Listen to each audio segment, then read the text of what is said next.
ఓం మహాగణాధిపతయే నమః. ఓం గురుభ్యో నమః. ఓం శ్రీమాత్రే నమః. అరుణాం కరుణాతరంగితాక్షీం ధృతపాశాంకుశపుష్పబాణచాపాం అనిమాదిభిరావృతాం మయూకైః అహమిత్యేవ విభావయే భవానీం. శ్రీమాత్రే నమః.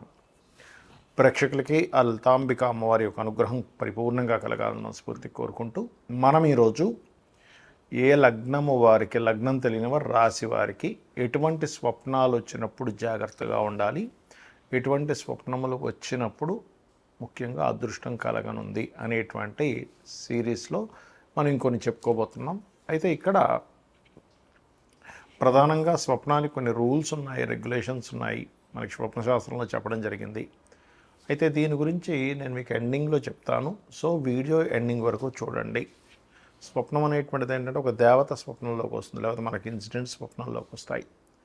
అలాగే మన పితృదేవతల స్వప్నంలోకి వస్తుందంటే అది ఒక యాక్సిస్ ఉంది, మనకి ఎవరైనా రావడానికి యాక్సిస్ ఉంది. కాకపోతే దీనివల్ల మనం ఏం తెలుసుకోవచ్చు, ముందుగా మనం ఆ స్వప్నం ద్వారా దాన్ని డీకోడ్ చేసుకొని ఒక నిర్ణయం తీసుకుంటున్నాం, ఒక పని చేస్తున్నాం, అది ఎంతవరకు కరెక్ట్ అనేటువంటిది మనకి స్వప్నశాస్త్రం చెప్తుంది. ఒక్కొక్క లగ్నం వారిది మనం తెలుసుకుందాం.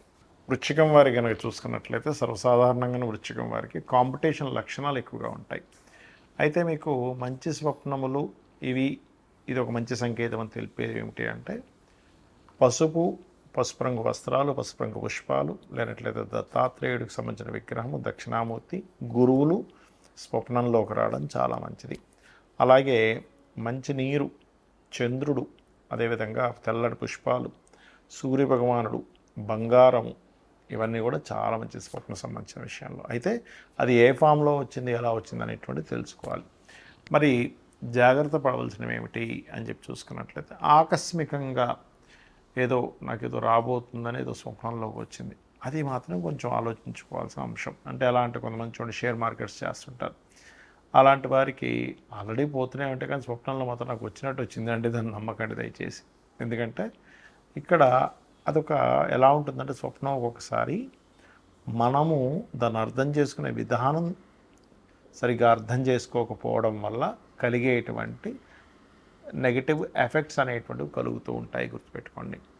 అలాగే మీరు మీ ఇంటికి వెళ్ళగానే ఏదో ఇల్లు మొత్తం చీకటిగా ఉన్నట్టు, లేకపోతే ఇంట్లో ఏదో నల్లటి ఆకారం తిరుగుతున్నట్టుగా మీకు స్వప్నంలోకి వచ్చింది అంటే మీరు ఆ విషయంలో చాలా చాలా చాలా కేర్గా ఉండాలి అనేటువంటి విషయం మనం అర్థం చేసుకోవాలి.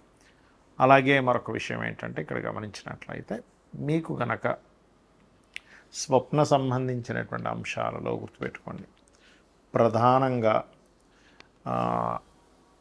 సిబ్లింగ్స్తో అంటే తోబుట్టు వరుస వారితో వాళ్ళతో ఏదైనా మిస్కమ్యూనికేషన్స్ వచ్చాయి, అది కూడా కొంతవరకు జాగ్రత్తగా ఉండాలి. అయితే మీకు ఎటువంటి స్వప్నం వచ్చినా ఏదైనా కానీ మీరు ఎక్కువగా దక్షిణామూర్తి దత్తాత్రేయుడి యొక్క ఆరాధన, సూర్య నమస్కారాలు చేసుకుంటూ ఆదిత్య హృదయ పఠనం కానీ, లేనట్లయితే గజేంద్ర మోక్ష ఘట్టం ముఖ్యంగా చేసుకోండి. ముఖ్యంగా స్వప్న శాస్త్రానికి ఉండేటువంటి రూల్స్ అండ్ రెగ్యులేషన్స్, మనకి శాస్త్రాల్లో చెప్పినటువంటి అంశం ఏమిటి అనే విషయాలు తెలుసుకుందాం. మీకు ఏదైనా ఒక స్వప్నం వచ్చింది అనుకోండి, ఆ యొక్క స్వప్నం ఏదైతే ఉందో దానికి సంబంధించిన విషయంలో మనకి చూడండి, ఎవరైనా డాక్టర్స్ని కన్సల్ట్ చేసిన సైంటిస్టులు ఏమంటారు, మీరు పొద్దున్నంతా మీరు దాని గురించి ఆలోచించారండి అందుకే వచ్చింది అంటారు. అది 100% కరెక్ట్, అందులో డౌట్ ఏం లేదు, 100% అది నిజం. కానీ మనకి శాస్త్రాల్లో చాలా స్పష్టంగా దాని గురించి ఒక క్లారిటీ ఇచ్చారు. ఏంటంటే మీరు చూసింది, మాట్లాడింది, అనుమానించింది, అదే పనిలో ఉన్నటువంటి అంశాలు ఏవైతే ఉన్నాయో అదే మరలా మీకు నైట్ స్వప్నంలోకి వస్తే అది స్వప్న శాస్త్రంలో దాన్ని పెద్దగా పట్టించుకోవాల్సిన పని లేదు, డీకోడ్ చేయాల్సిన పని లేదు. అంటే ఎలా అంటే ఇప్పుడు జూకి వెళ్ళారు, పాములు కనబడ్డాయి, అమ్మో పాము స్వప్నంలోకి వచ్చిందంటే సంబంధం లేదు. లేదా ఏదో మొత్తం ఫైర్ అయిపోయింది చూశారు, అదే స్వప్నంలోకి వచ్చింది, దానికి సంబంధం లేదు. అవి చూడకుండా, మాట్లాడకుండా, అనుమానించకుండా, ఆ పరిస్థితుల్లో మీరు ఎక్కువ తిరగకుండా వస్తే దాన్ని తీసుకోవాలి. ఇక రెండవది ఏంటంటే స్వప్నశాస్త్రం విషయంలో ఏ సమయానికి వస్తే ఎన్ని రోజుల్లో నెరవేరుతుందని కూడా చెప్పడం జరిగింది. ఏమిటది అంటే రాత్రి సమయంలో గుర్తుపెట్టుకోండి, రాత్రి 9-10 గంటలప్పుడు మీరు నిద్రపోయారు, 12 లోపల మీకు వచ్చింది, అది 6 నెలల నుంచి సంవత్సరం లోపల మీకు అవ్వచ్చు ఆ స్వప్నం యొక్క రిజల్ట్ అనేది. అది గుడ్ అయితే గుడ్, బ్యాడ్ అయితే బ్యాడ్. అలా కాకుండా మీకు 12 నుంచి 3 గంటల ప్రాంతంలో వస్తాయి, 3 నుంచి 4 నెలలు, 5 నెలలు మొత్తం మీద వస్తుంది. అలాగే 3 నుంచి 5 గంటల వ్యవధిలో కనుక వస్తే 1 మంత్లో అయ్యే ఛాన్సెస్ ఉంటుంది. 5 నుంచి 6 గంటల సమయంలో తెల్లవారుజామున మీకు కనుక వస్తే అది 10 to 15 డేస్ 10 డేస్లో కూడా అవ్వచ్చు. నిద్ర లేస్తూ నాకు స్వప్నం వచ్చిందని వెంటనే నిద్ర లేచాను, పొద్దున్నేమో ఇప్పుడే అవుతుంది అని నిద్ర లేచాను అన్నప్పుడు మీకు అది 1 వీక్లో కూడా అయ్యే ఛాన్స్ ఉంటుంది. 2-3 రోజుల్లో కూడా దాని యొక్క ప్రభావం చూపిస్తుంది. అయితే ఎప్పుడు కూడా మీకు ఎటువంటి స్వప్నం వచ్చినా గుర్తుపెట్టుకోండి, అర్ధరాత్రిప్పుడు మెలకు వచ్చింది ఒక స్వప్నం వచ్చి, అది మంచి స్వప్నం అయితే ఇక నిద్రపోవద్దని చెప్తుంది శాస్త్రం. 2-3 గంటలప్పుడు వచ్చింది, చక్కగా స్నానాది కార్యక్రమాలు చేసుకొని దైవతారాధన చేసుకోవాలట. దుస్వప్నం వచ్చిందండి అన్నప్పుడు కాళ్ళు చేతులు కడుక్కొని చక్కగా మరలా మీరు మీ యొక్క ఇష్టదైవాన్ని తలుచుకుంటూ నిద్రపోయినట్లయితే ఒక మంచి స్వప్నం వచ్చి అది ఆ యొక్క స్వప్న సంబంధించిన దుష్ఫలితాలు పోతాయి.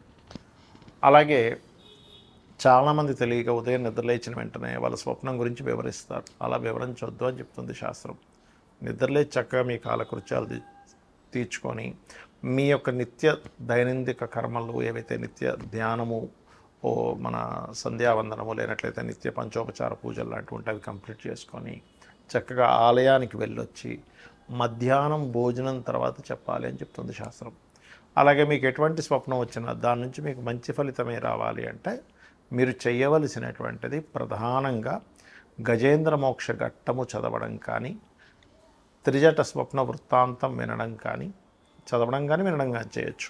అలాగే ఒక నామస్మరణ రాముడిది కానీ కృష్ణుడిది నామస్మరణ చేయడం కానీ, లేకపోతే రామాయణ మహాభారతాలు లాంటివి వినడం కానీ చేసినట్లయితే 100% ఈ యొక్క దుస్వప్న సంబంధించినటువంటి ఫలితం తొలగిపోతుంది, గుర్తుపెట్టుకోండి. అలాగే ఇక్కడ ఏంటంటే ఏ స్వప్నం వచ్చినా కూడా అది ఎలాంటి ఫామ్లో వచ్చిందని గుర్తుపెట్టుకోవాలి. అంటే అలాగా మనకి స్వప్నం సర్పాలే వచ్చాయి, సర్పం కాటేసినట్టుకు వస్తే మంచిది అంటారు, కానీ చుట్టేసినట్టుకు వస్తే మంచిది కాదు.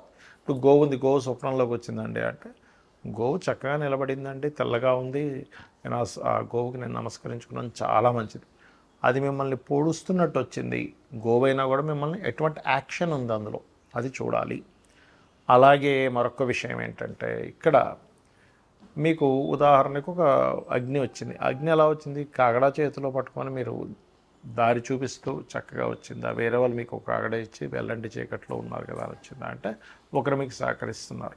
స్వప్నాన్ని ఎప్పుడు కూడా అది ఆ ఫీల్ ఎలా ఉంది మీకు స్వప్నం వచ్చినప్పుడు, అది ఎటువంటి పదార్థాలతో వచ్చింది అనేటువంటిది ప్రతి స్వప్నానికి కూడా ఒక డీకోడింగ్ లాగా మీకు ముందుగా ఫ్యూచర్ చెప్పేలా ఉంటుంది. ఎందుకంటే చాలామందికి చూడండి కొన్ని ప్రదేశాల్లో మనం నలుగురితో కూర్చున్నప్పుడు ఇదంతా నాకు ఆల్రెడీ ఒకసారి కల్లోకి వచ్చిందంట. ఎలా వచ్చింది మరి, ఫ్యూచర్లో జరగబోయేది ముందుగా ఎలా కల్లోకి వచ్చిందంటే స్వప్నం అనేటువంటిది అదొక శాస్త్రము, దాన్ని బృహస్పతి కూడా రచించాడు, దాని గురించి అనేకమైనటువంటి వాటిలో ఉంది.